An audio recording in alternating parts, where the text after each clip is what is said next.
Ruaraka Land. What was your role? Again, thank you so much for asking me that, because you see, this is the first time again in my life that I have had a public opportunity to talk about this issue.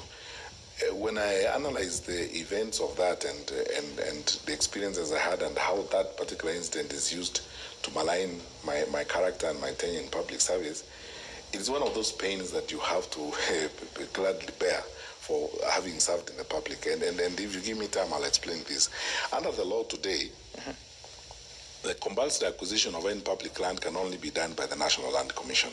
There is no cabinet secretary, even the cabinet secretary for lands, who can orchestrate the public compulsory acquisition of public land. So the process is very simple. The National Land Commission is the one that does due diligence, is the one that confirms everything. The Minister for Education has no land records to ascertain whether or not land belongs to the public or belongs to private individuals.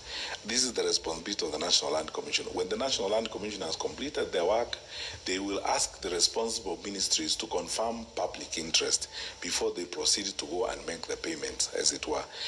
What the chairman of the National Land Commission asked the PS, not even me actually, the PS, is to present a document signed by me to confirm public interest in that school.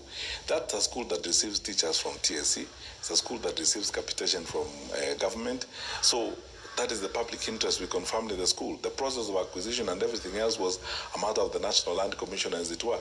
And even then, by the way, we didn't have a budget in the ministry. It's not as if in the Ministry of Education we had a budget to buy or compulsorily acquire land. For that to happen, the National Land Commission has to communicate with the Treasury and the PS in the Ministry of Education for there to be an agreement for the Treasury to avail resources for that compulsory acquisition. So my role was less than peripheral in the matter, as it were. The PS Treasury at that time was Kamau Thuge, who is now the governor of Central Bank. My PS, Dr. Belio Kipsang, is a PS to this day.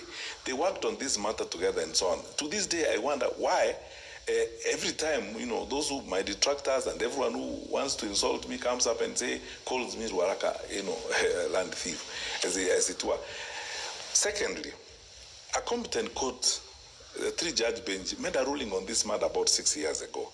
In that ruling, they clearly explained our role and pointed out clearly the role of the National Land Commission and the fact that we essentially were innocent on the matter because we didn't have capacity and a role to confirm that. Thirdly, the National Land Commission has got capacity, if the payment was done in error under the law, to claim or to get that particular payment that was done that day. Right now,